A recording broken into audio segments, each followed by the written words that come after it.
Students, आज हम class 6 की एक्सरसाइज 2.3 का क्वेश्चन नंबर 1 करेंगे। क्वेश्चन नंबर 1 है, निम्नलिखित में से किससे शून्य निरूपित नहीं होगा। पहला भाग है 1 जमा 0। अब हम 1 में 0 जोड़ेंगे तो 1 आएगा हमारा, तो इसका मतलब इससे हमारा शून्य निरूपित नहीं होगा। अगला है 0 गुना में 0। अब 0 की 0 से गुना करेंगे तो 0 ही आंसर आएगा, तो इससे शून्य निरूपित होगा।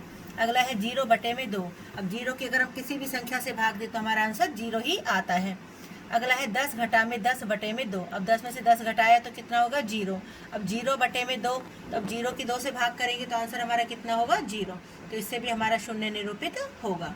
अगला है, यदि दो पूर्ण संख्याओं का गुणनफल शून्य है तो क्या हम कह सकते हैं कि इनमें से एक या दोनों शून्य होने चाहिए। यदि हमारा आंसर शून्य आया है तो इसका मतलब या तो हमारी दोनों ही शून्य होनी चाहिए या फिर उनमें से एक संख्या हमारी शून्य अवश्य होनी चाहिए। कैसे? जैसे 0 गुना में 0। अगर हम 0 की 0 से गुना करें या तो हमारा आंसर तब 0 आता है, या इसके अलावा हम कोई भी संख्या ले लें जैसे 5, 50, 100, 10, 20, यदि हम उसकी 0 से गुना करें तो भी हमारा आंसर कितना आएगा 0। या तो दोनों 0 होनी चाहिए या फिर हमारी एक 0 होनी चाहिए। तो इसका मतलब यह कथन हमारा सत्य है। अगला है हमारा तीसरा क्वेश्चन, यदि दो पूर्ण संख्याओं का गुणनफल 1 है तो क्या हम कह सकते हैं कि इनमें से एक या दोनों ही 1 के बराबर होनी चाहिए। यदि दोनों पूर्ण संख्याएं यदि हम उनकी गुना करें और हमारा गुणनफल 1 हमें चाहिए तो केवल तभी होगा जब हमारी दोनों संख्याएं क्या हो 1 हो, क्योंकि 1 की 1 से गुना करेंगे तभी हमारा 1 आता है। यदि अगर हमारी एक संख्या कुछ और ले ले और एक संख्या हमारी 1 हो, अगर हम उनकी गुना करें 5 एकम 5, या अगर 10 ले लिया 10 गुना में 1 किया तो 10 एकम 10, तो ये आंसर हमारा 1 के बराबर नहीं होगा। तो इसका मतलब क्या होना चाहिए, हमारी दोनों पूर्ण संख्याएं 1 के बराबर होनी चाहिए, तभी हमारा गुणनफल 1 प्राप्त होगा। अगला है क्वेश्चन नंबर 4, वितरण विधि से ज्ञात करें 728 गुना में 101। अब वितरण विधि क्या कहती है कि हम इसको इससे डायरेक्ट गुना ना करके इसको दो भागों में तोड़ लें। तो 728 गुना 101 के हमने दो हिस्से करे, 100 जमा में 1। अब 728 की 100 से गुना होगी, जमा का निशान है, और 728 की हमारी 1 से भी गुना होगी। तो 728 की 100 से गुना करी तो हमारा कितना आ गया 72,800, जमा 728 की 1 से गुना की तो हमारा कितना आया 728, और हमने इन दोनों को जोड़ दिया तो हमारा कितना आंसर आ गया 73,528। इस टाइप के सवाल हम पहले चैप्टर में भी कर चुके हैं। अगला है हमारा 5,437 की 1,001 से गुना है। तब 1,001 के दो टुकड़े इजी वाले क्या बनेंगे 1,000 जमा में 1, तो 5,437 गुना में 1,000 जमा में 1 हमने ब्रैकेट के अंदर लिख लिया। अब 5,437 की 1000 से भी गुना है, फिर जमा का निशान, और 5,437 की 1 से गुना है, क्योंकि ये हमारा ब्रैकेट के बाहर है तो ब्रैकेट में जितनी भी संख्या है उनकी इससे गुना होगी। तो 5,437 की 1,000 से हमने गुना की तो 5,437 लिखा, गुना करके देखने की जरूरत नहीं, 3 0 तो हमने पीछे 3 0 लगा दी, जमा 5,437 की 1 से गुना की तो यही संख्या आएगी। अब हमने इन दोनों को जोड़ दिया तो हमारा आंसर आ गया इकाई, दहाई, सैकड़ा, हजार, 10,000, लाख, 10 लाख, 54,42,437। अगला है हमारा 824 गुना में 25। 824 गुना 25 के दो टुकड़े किए मैंने 20 जमा में 5। 824 की 20 से गुना की, जमा का निशान, 824 की हमने 5 से गुना की। 824 की 20 से गुना की 16,480, जमा 824 की 5 से गुना की हमारा 4,120, दोनों को जोड़ लिया 20,600। अगला है 4,275 गुना में 125। 4,275, 125 के हमने टुकड़े बनाए 100 जमा में 20 जमा में 5, ऐसे भी बना सकते थे, और कोई अगर इजी मेथड लगता है तो हम वैसे भी बना सकते हैं, लेकिन यही सबसे हमारा आसान है। तो अब 4,275 की 100 से गुना की, जमा का निशान, 4,275 की 20 से गुना की, जमा का निशान, 4,275 की 5 से गुना की। मैंने पहले भी बताया था ब्रैकेट के अंदर जितनी भी संख्याएं होती हैं तो बाहर वाली संख्या से उनकी सबसे गुना होगी यदि गुना का निशान है। इसकी से गुना की 2 0 पीछे लगी, इसकी से गुना की 85,500, 4,275 की 5 से गुना की 21,375, तीनों को जोड़ दिया, मेरा आंसर कितना आया 5,34,375।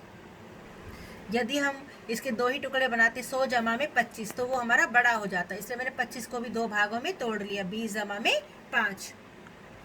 अगला है मेरा 504 गुना में 35। इसको हम दो तरीके से कर सकते थे, 504 गुना 35 के दो टुकड़े करती तो मैं 30 जमा में 5 ऐसे लेकिन मैंने किया कैसे, 504 के दो टुकड़े किए मैंने 500 जमा में 4 गुना में 35। 35 की 500 से गुना की, जमा 35 की 4 से गुना की, 35 की और 500 की गुना की तो 17,500, 35 की 4 से गुना की 140, दोनों को जोड़ा हमारा 17,640। अगला है हमारा क्वेश्चन नंबर 5, प्रतिरूप का अध्ययन करें। 1 गुना में 8 जमा में 1 9, 12 गुना में 8 जमा में 2 98, 123 गुना में 8 जमा में 3 987। तो हमें यहाँ से देखने से पता चल गया कि हम क्या क्या हो रहा है हमारे साथ। पहले यहाँ पर हमारा 1 था, फिर हमने 2 बढ़ाया तो हमने यहाँ पर 2 जमा किया, फिर हमारा यहाँ पे हमने 3 ऐड किया तो हमने 3 जमा किया, फिर हमने यहाँ पे 4 लिखा तो हमने 4 ऐड किया, फिर हमने यहाँ पर एक देखो 5 बढ़ाया तो हमने 5 ऐड किया। अब हमारा अगली संख्या क्या आनी चाहिए, 1 2 3 4 5, अगला उसके साथ क्या जुड़ जाएगा 6, और यहाँ पर जमा कितना होगा हमारा 6। अब इधर भी देख लेते हैं, 9 8, फिर यहाँ पे 7, फिर हमारा 6 बढ़ गया, फिर हमने 5 जो हमने जमा किया था। अगला है हमारा 9 8 7 6 5, अब हमारा कितना आ जाएगा 4। अब ऐसे ही अगला दिया हुआ है हमें 1 2 3 4 5 6, अब अगला स्टेप हमारा कितना आएगा 7 का, गुना में 8 और जमा हमारा कितना होगा 7। तो यहाँ पर हमारा आंसर कितना आ जाएगा 9 8 7 6 5 4, और अगली संख्या हमारी क्या होगी 3, यानी एक एक अंक हम नीचे की तरफ जा रहे हैं। 9 फिर 8 फिर 7 फिर 6 5 फिर 4 और फिर हमारा 3 आ गया। तो अभी हमारा उसने कहा प्रतिरूप का अध्ययन करें, तो इन्होंने कैसे बनाया, 1 गुना में 8 जमा में 1 करेंगे हम, तो 8 एकम 8 और 1 9 आएगा हमारा। अगला हमने क्या किया, 1 गुना में 2, 12 ही था ना हमारा, उसमें 12 गुना में 8 जमा में हमने 2 किया था, इस 12 के हमने 2 टुकड़े किए, हमने 11 जमा में 1 गुना में 8 जमा में 2, तो ये हमारा कितना आएगा 98 ही आएगा। अगला है हमारा अगला क्या था, पहले 1 था फिर 2, फिर हमारा यहाँ पर 3 आया था ना, हमने 3 लिखा था तो हमने 3 ही जमा किया था। अब 123 के हमने कैसे टुकड़े किए, 111, फिर हमने क्या किया 11, फिर जमा में 1, फिर हमारा क्या था गुना में 8 जमा में 3, तो 987 आंसर आएगा। फिर अगली संख्या थी हमारी 1 2 3 4, गुना में 8 जमा में 4। अब इस 1 2 3 4 यानी 1234 का हमने कैसे किया, अब यहाँ पर देखो हम 1 भी बढ़ाते जा रहे हैं, पहले 111 था, अब हो गया 1111 जमा 111 जमा 11 जमा में 1, यानी पहले 4 1 फिर 3 फिर 2 और फिर हमारा 1, गुना में 8 जमा में 4, तो हमारा आंसर आएगा 9 8 7 6।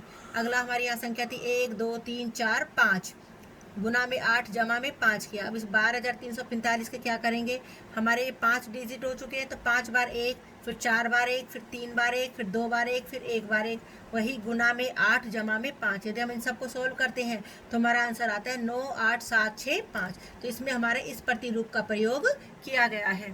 Thank you.